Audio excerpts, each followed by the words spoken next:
Film start होती है एक कहानी सुनाने से, जिसमें बताया गया एक बच्चे को उसकी दादी ने रेड कलर का हुड दिया जो उसे इतना पसंद आया कि उसने वो कभी उतारा ही नहीं, इसलिए उसका नाम रेड राइडिंग हुड रखा गया।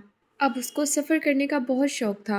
हमेशा से उसकी ख्वाहिश अलग अलग जगहों पे जाने की थी, इसलिए वो अपनी ज़िंदगी में बहुत सारे एडवेंचर्स करना चाहती है जहाँ उसे बहुत सारी अलग अलग चीज़ों का सामना होगा। हम देखते हैं कि वो जब जंगल से गुजर रही थी तो उसे एक चुड़ैल मिलती है जिसे जादू करना बहुत ज़्यादा पसंद था, लेकिन कहीं ना कहीं उसके जादू में कुछ मसले थे। पर उसे इस बात का बहुत शौक था कि मैं सबको अपना जादू करके दिखाऊं। वो लिटिल को कहती है, मैं जादू करके तुम्हारे शूज़ बदल सकती हूँ। पर लिटिल जवाब देती है, नहीं, मेरे यही शूज़ ठीक हैं, क्योंकि कहीं ना कहीं वो विच के जादू के बारे में जानती थी जो अक्सर ख़राब हो जाता है। विच उसे यकीन दिलाती है, मुझ पे भरोसा रखो, मुझे अब जादू बहुत अच्छे से करना आता है और आगे तुम जितने सफ़र पर जाओगी तुम्हें शूज़ की ज़रूरत होगी, मैं तुम्हें जादू करके बहुत अच्छे शूज़ दे दूँगी। उसके बार बार कहने पर लिटिल जादू करवाने के लिए तैयार हो गई। पर विश ने जैसे ही जादू किया वो अच्छे होने की जगह और ज़्यादा ख़राब हो गए, क्योंकि शूज़ बहुत ज़्यादा गंदे थे, उन पर कीचड़ लगा हुआ था। इस वजह से लिटिल को गुस्सा आ गया और अब जब वो पानी में अपना शूज़ धो रही थी तो उसका शूज़ बह जाता है, जिस वजह से उसे और ज़्यादा गुस्सा आता है। वो अपना शूज़ ढूंढने के लिए आगे जाती है तो उसे वहाँ एक लड़की मिलती है जो अपना नाम सिंड्रेला बताती है। सिंड्रेला नाम सुनकर लिटिल काफ़ी हैरान हुई। इसका मतलब होता है राख में लिपटी हुई। उसे हैरत होती है ये सोचकर कि किसी लड़की का नाम राख कैसे हो सकता है। साथ ही उस लड़की का हुलिया काफ़ी ख़राब था, कपड़े काफ़ी ज़्यादा पुराने थे और पाँव में शूज़ भी नहीं थे, पाँव में जख्म बने हुए थे। अब लिटिल सिंड्रेला से पूछती है कि आखिर तुम यहाँ पे क्या कर रही हो।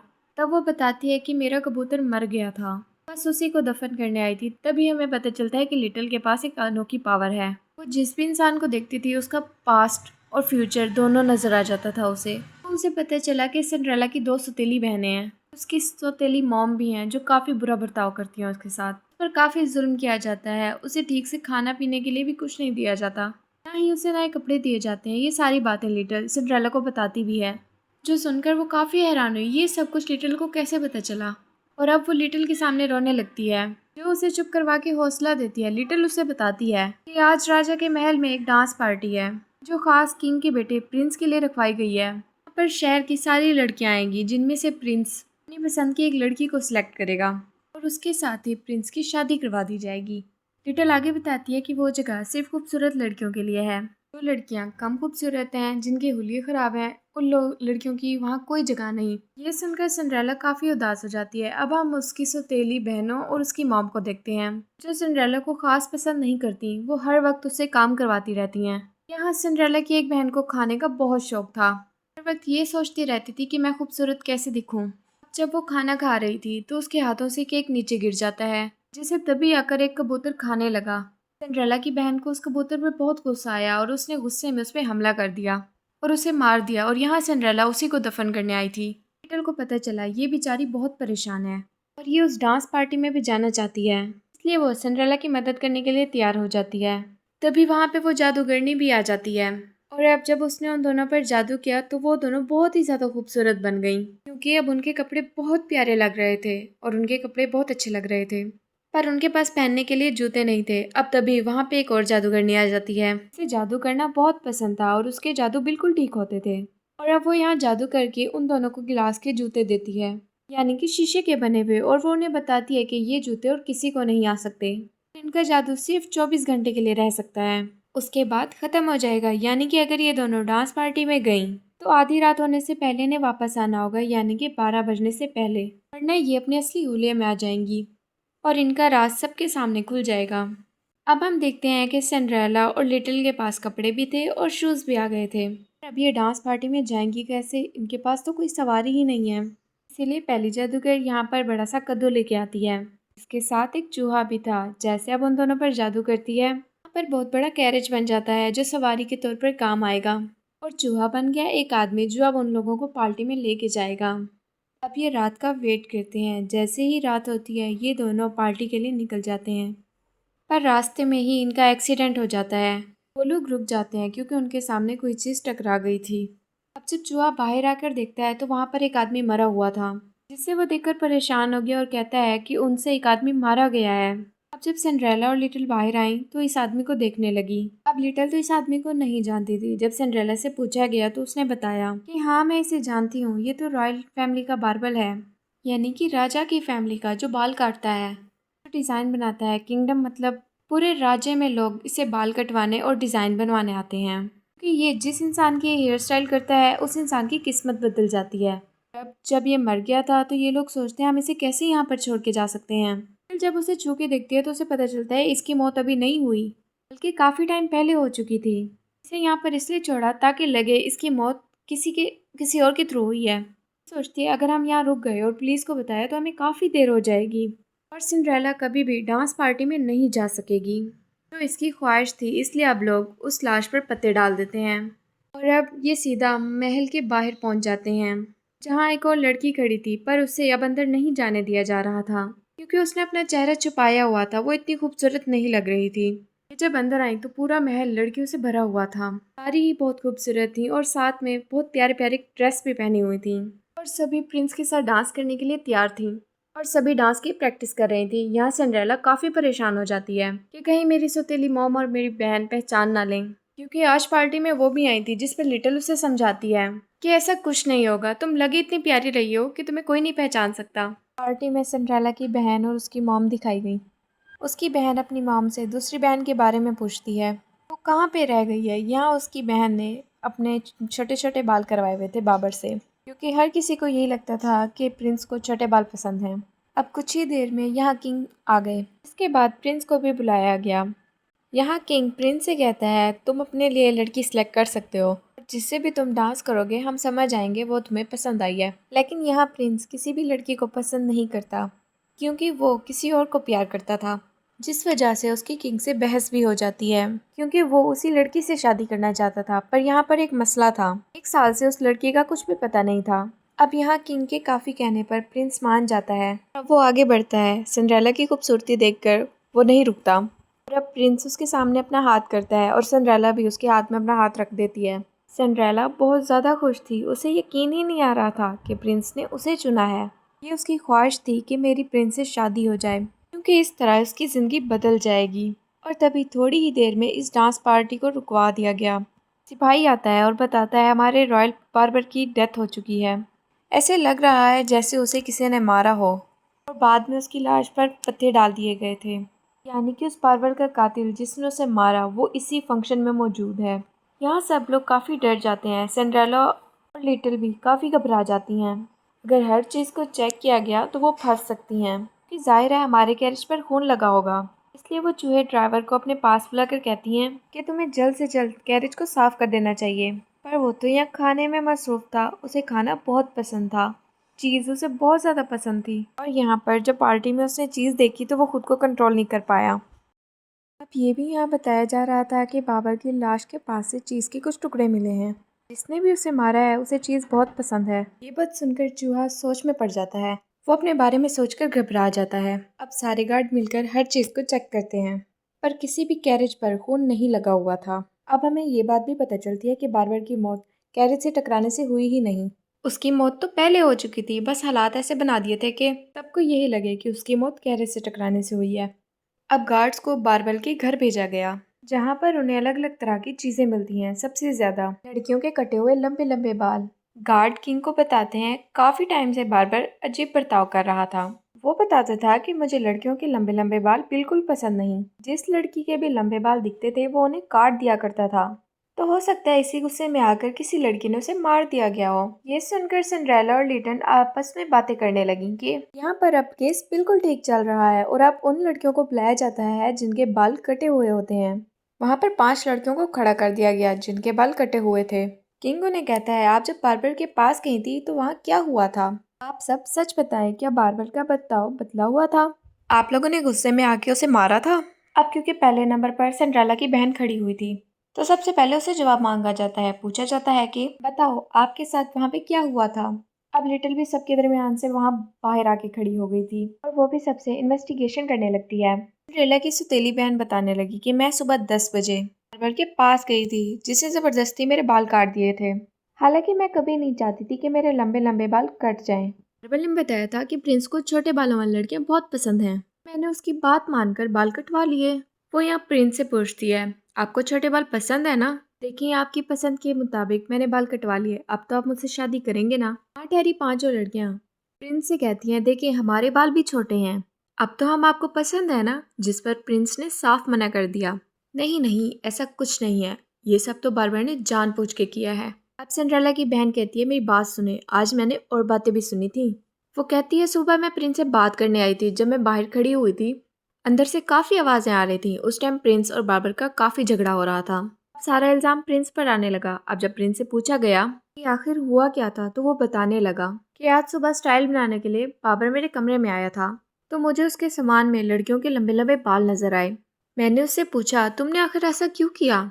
आखिर लड़कियों के बाल क्यों काट दिए? तब बार्बर ने मुझे बताया, क्योंकि लंबे बाल मुझे पसंद नहीं है और आज के बाद मैं किसी भी ऐसी लड़की को नहीं देख सकता कि बाल लंबे हों, इस तरह वो खूबसूरत नजर आएंगी, और ये चीज़ मुझे पसंद नहीं। मैं नहीं चाहता कि कोई लड़की खूबसूरत नजर आए। प्रिंस बताता है, इस बात को लेकर मेरा बाबर से झगड़ा हो गया था। तब प्रिंस बताता है, जिस दौरान बाबर का कत्ल हुआ, यानी कि 1 से 3 के दरमियान, उस टाइम तो मैं यहाँ था ही नहीं, मैं तो एक पहाड़ी पे बैठा हुआ था। राजा पूछते हैं कि किसी ने तुम्हें वहाँ बैठा हुआ देखा था, यानी कि कोई इंसान है जो बता सके कि तुम वहाँ थे? जिस पर प्रिंस कहता है कि नहीं, वहाँ पे आसपास कोई नहीं था। प्रिंस के पास सबूत नहीं था, इसलिए अब उस पर शक और बढ़ रहा था। अब सब कह रहे थे कि इसी ने ही बार्बर को मारा है। अब यहाँ हमें प्रिंस के बारे में बताया जाता है। वो एक लड़की को प्यार करता था और वो लड़की भी इसे बहुत प्यार करती थी। प्रिंस ने जब उसे शादी के बारे में पूछा, तब से वो गायब हो गई। 1 साल से उसका कोई अता पता नहीं है। हालांकि प्रिंस ने उसे ढूंढने की कोशिश भी की, वो नहीं मिली। प्रिंस सबको बताता है कि इसी बात को लेकर बार्बर मुझे ब्लैकमेल कर रहा था। वो ये कह रहा था कि मैं ये सारी बात जाकर आपके डैड को बता दूंगा। अगर चाहते हो कि मैं अपना मुंह बंद रखूं तो मुझे शाही शीशा दे दो। पर जब मैंने वो देने से मना कर दिया तो बार्बर को बहुत गुस्सा आया। उसने मेरे साथ काफ़ी बुरा बर्ताव किया। ये सुनकर सब कहने लगते हैं, इसी ने ही मारा है बार्बर को, क्योंकि इसके पास तो अच्छी खासी वजह थी उसे रास्ते से हटाने के लिए। प्रिंस को गिरफ्तार कर लिया गया और उसे वहां से ले जाने लगे। प्रिंस के कपड़ों में से पौधे का कांटा नीचे गिर जाता है, जिसे लिटिल उठा लेती है। वो सोचती है प्रिंस के कपड़ों में से कांटा निकलने का मतलब वो किसी जंगल वाली जगह पे गए थे जहाँ पौधे थे, यानी कि प्रिंस सच कह रहे थे कि मैं पहाड़ी पर गया था। अब इतनी ही देर में वो लड़की यहाँ घुस आती है जो महल के बाहर ठहरी थी। उसे अंदर नहीं आने दिया जा रहा था क्योंकि वो खूबसूरत नहीं थी। वो यहाँ प्रिंस के लिए सबूत बतौर आई थी। वो कहती है, मैंने प्रिंस को देखा था, ये 1 से 3 के दरमियान पहाड़ी पर बैठे थे। जो सुनकर राजा बहुत खुश होते हैं कि शुक्र है मेरा बेटा कातिल नहीं है। इसलिए प्रिंस को छोड़कर महल लाया गया। अब उन पर शक भी नहीं किया जा रहा था।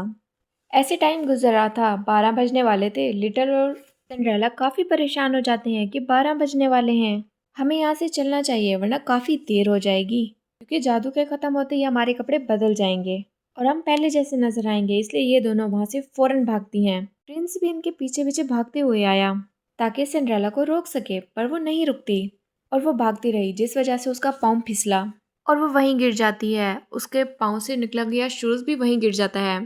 पर उन्हें देर हो रही थी, वो बगैर शूज़ पहने ही कैरेज में बैठ के वहाँ से चली जाती है। जैसे ही 12 बजे जादू खत्म हो गया, दोनों अपने असली हुलिये में वापस आ गए। सिंड्रेला लिटिल को लेकर अपने घर चली जाती है, जहाँ पर लिटिल देखती है कि इसके साथ किस तरह जुल्म हो रहा है। सिंड्रेला की मॉम और सिस्टर्स बहुत अच्छी जगह पे रहती हैं, जबकि सिंड्रेला को ऐसी जगह पे रखा गया है। रात को लिटिल को आवाज़ें सुनाई दी गईं। वो उन आवाज़ों का पीछा करते हुए वहाँ पहुँच जाती है। वहाँ सिंड्रेला की दूसरी बहन थी जिसे खाना बहुत पसंद था, जो पार्टी में भी नहीं आई हुई थी। वो यहाँ पर छुप कर बैठी थी गार्ड से। इस सभी गार्ड्स को लगता है कि इसने ही बार्बर को मारा है। और अब यहाँ सिंड्रेला की बहन लिटिल को अपनी कहानी बताने लगती है कि आखिर मेरे साथ क्या हुआ था। वो कहती है, मुझे बार्बर ने खत लिखा था कि मैंने तुम्हारे बाल काटने हैं। जब मैं वहाँ पहुँची तो मुझे पीछे से किसी ने वार किया। मैं वहीं पर बेहोश हो गई। जब मुझे होश आया तो मेरे हाथ के नीचे एक पत्थर था और बार्बर की लाश पड़ी थी। अब मुझे लगा कि मैं यहाँ अकेली ही हूँ, इसका मतलब मैंने ही बार्बर को मारा है। ये बताकर वो रोने लगी। वो कहती है, पर मुझे ये भी लगता है कि मैं ये काम नहीं कर सकती। लिटिल उसे चुप करवा कर कहती है, अच्छा बताओ आगे क्या हुआ। वो उसे बताती है, मैं डर गई थी, मैंने पकड़े जाने के डर से मैंने उसे उठाया और जंगल में ले आई। मैं वहाँ रुककर कैरेज का इंतजार कर रही थी। कैरेज आएगा, उसकी लाश को फेंक दूंगी ताकि सबको यही लगेगा कि उसकी मौत कैरेज से टकराने से हुई है। लिटिल चुप करके उसकी सारी बातें सुनती जा रही थी। अब उसने अपनी बात पूरी की ही थी कि यहाँ पे गार्ड्स आ गए। वो सिंड्रेला की बहन को पकड़ लेते हैं। लिटिल को बताती है, मैंने तो तुम्हें अपनी सारी कहानी बता दी, सच बता दिया है ना, तो अब तुम इन लोगों को बताओ कि मैं कातिल नहीं हूँ। लिटिल जान गई थी कि इसने उसे नहीं मारा, लेकिन फिर भी वो उसे पकड़ा देती है क्योंकि वो जानती थी ये बहुत बदतमीज़ है, इसका बर्ताव बहुत बुरा है। और अब जब सिंड्रेला की बहन को ले जाया जा रहा था तो उसके कपड़ों से एक गिलास का शीशा गिरता है, तो उसी शूज़ का टुकड़ा होता है जिसे लिटिल उठा लेती है। वो ऑफिसर से बात करने लगती है कि आखिर ये मसला कैसे सुलझाया जाए। लिटिल उनसे कहती है, आप ऐसा करें, मुझे बार्बर के घर ले चलें ताकि वहाँ से मुझे और चीज़ें पता चल सकें। अब लिटिल जब बार्बर के घर आती है तो उसे यहाँ और भी काफ़ी चीज़ें पता चलती हैं। वहाँ बार्बर के खून के अलावा और भी काफ़ी बूंदें थीं। वहाँ पर हर जगह बड़े बड़े बालों की चोटियाँ लटकी हुई थीं। लिटिल के सामने काफ़ी सारी चीज़ें और सामने आ जाती हैं। पास्ट और फ्यूचर की ताकत से उसे काफ़ी कुछ पता चल गया। वो ऑफिसर से मदद मांगती है कि प्लीज़ आप मेरी हेल्प करें इस केस को सुलझाने की। अगले दिन सिंड्रेला जब अपने घर पे काम कर रही थी तो यहाँ पर प्रिंस अपने गार्ड्स के साथ आ जाता है।